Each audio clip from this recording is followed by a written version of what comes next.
Hare Krishna, everyone. It's so good to be with you all as we dive into the second chapter of the Srimad Bhagavad Gita. This one is often called Contents of the Gita Summarized, and for good reason. We're going to go through it based on the beautiful teachings of His Divine Grace A.C. Bhaktivedanta Swami Prabhupada. So, the whole scene opens up on the battlefield of Kurukshetra, and right away, we're hit with this huge crisis. It's this crisis that really sets the stage for everything Lord Krishna is about to teach. You have this incredible warrior Arjuna, and he's supposed to fight for what's right, but he just can't. And this isn't just some ancient story. It's a question we all face, right? When we know what we should do, but something inside us just freezes up. To really get the power of the Gita's wisdom, we first have to understand the problem. So let's really get into Arjuna's head for a moment. What is he feeling? What's the real root of his confusion? Because his dilemma is what kicks off this entire amazing conversation. Sanjaya is describing the scene, and you can just picture it. This mighty warrior totally breaking down. But here's the key phrase.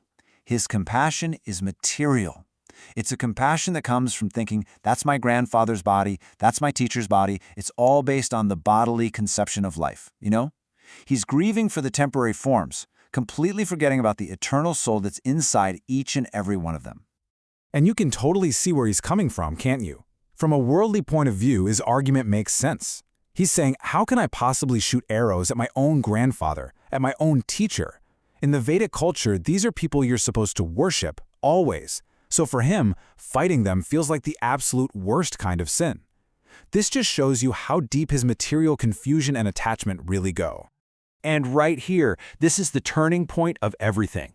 Arjuna puts down his weapons, but he doesn't just quit. He does something incredibly intelligent. He admits, I'm confused. I don't know what to do. And he formally surrenders to his best friend, Lord Krishna, accepting him as his spiritual master. This humble act is what opens the floodgates for all the transcendental knowledge that's about to come.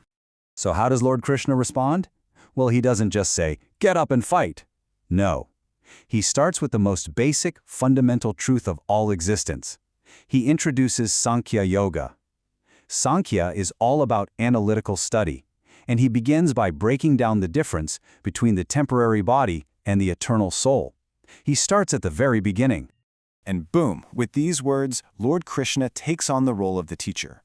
He kind of gently chastises Arjuna, saying, you sound very smart, but what you're grieving over isn't actually worthy of grief.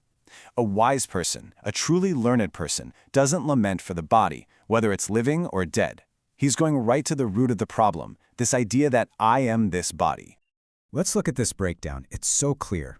The body, it's temporary. It's always changing. It's going to be born and it's going to die. It's basically just a temporary outfit. But the soul, the Atma, that's the real you. It's eternal, it's unchanging, it has no birth, no death. It's the real, conscious self that's just wearing the body for a little while. And this makes it so practical, doesn't it? Just think about your own life. You've been in a baby body, a child's body, and now your current body. The body has changed so much, but you have remained the same person through it all. Lord Krishna explains that death is just one more change. A sober person understands it's simply the soul moving from an old, worn-out body into a brand new one. And just to make it absolutely crystal clear, Lord Krishna lays out the soul's qualities. He says no weapon can cut it. Fire can't burn it, water can't wet it, and the wind can't dry it. It is completely beyond any kind of material destruction. And once Arjuna understands this, he can see that his fear of killing his relatives is based on a total misunderstanding. The real person, the soul, can never, ever be killed. Okay, so that's the knowledge part. I am not this body, I am spirit soul. But so what? How are we supposed to live and act in this world with that knowledge? Well, this is where Lord Krishna shifts from theory to practice. He introduces the path of bhakti-yoga, which is the yoga of intelligence. Bhakti-yoga is basically the art of working in Krishna consciousness. The whole secret is just to change why we do things. Instead of working for our own enjoyment or our own results, we work for the pleasure of the Supreme. Think about it. A student can study, not just to get an A, but as a service to Krishna. A mother can care for her child, not for what she'll get in return, but as a sacred duty. Suddenly, that same old work becomes a path to freedom. Now this is one of the most famous verses in the whole Gita, and for a very good reason. It's a complete formula for freedom. It says, do your duty, do it to the best of your ability, but let go of the results. Don't be attached to whether you succeed or fail. And, this is super important, don't use this as an excuse to be lazy and not do your duty. So the path is laid out right here. Know your duty. Do it without getting all worked up about success and failure. Act simply because it's what the Supreme wants. And if you can do that, you become free from karma, free from the whole cycle of birth and death. For Arjuna, this meant he had to fight, not because he wanted a kingdom, but because it was his duty as a kshatriya, and it was the will of the Lord. This all leads to a really natural question. Okay, what does a person who actually lives like this look like? What are they like? So now, let's explore what Lord Krishna says about the sthita prajna. That's a person whose consciousness is totally fixed and steady in this divine knowledge. And just as we're all wondering this, Arjuna asks the perfect question for us. He wants to know the practical symptoms. How does a self-realized person talk? How do they sit? How do they walk? Basically, how do they live in the world? And Lord Krishna gives this beautiful, detailed answer.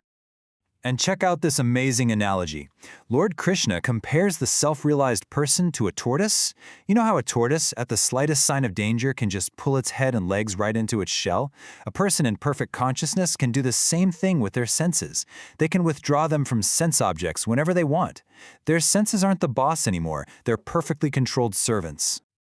Here's another powerful image. For most of us, desires are constantly flowing into our minds, like rivers, and it makes us all agitated.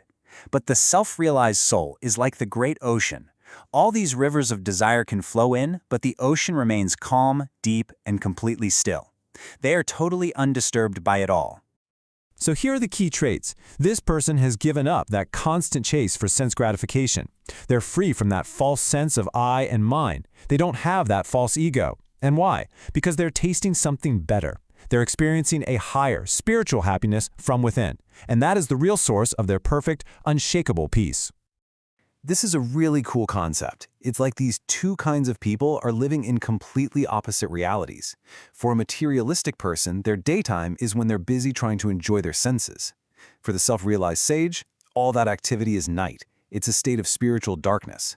The sage's daytime, their time of awakening, is when they're focused on self-realization, something the materialist is completely asleep to.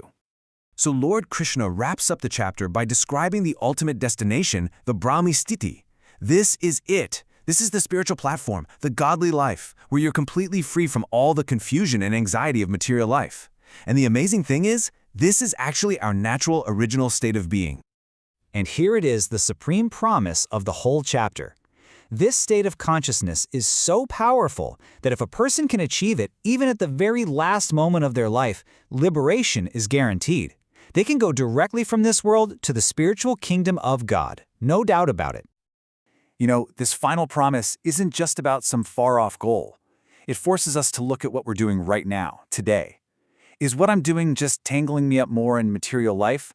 Or am I practicing this Buddha yoga, taking small steps toward that ultimate state of peace and freedom? This chapter really gives us the whole roadmap. Hare Krishna.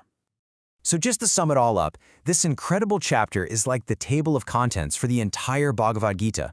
It takes us on a complete spiritual journey. It starts with a problem we can all relate to, Arjuna's crisis. Then it gives us the solution through knowledge of the soul, the process of selfless action, and finally, a beautiful picture of what a perfected, self-realized person looks like. It's all right there.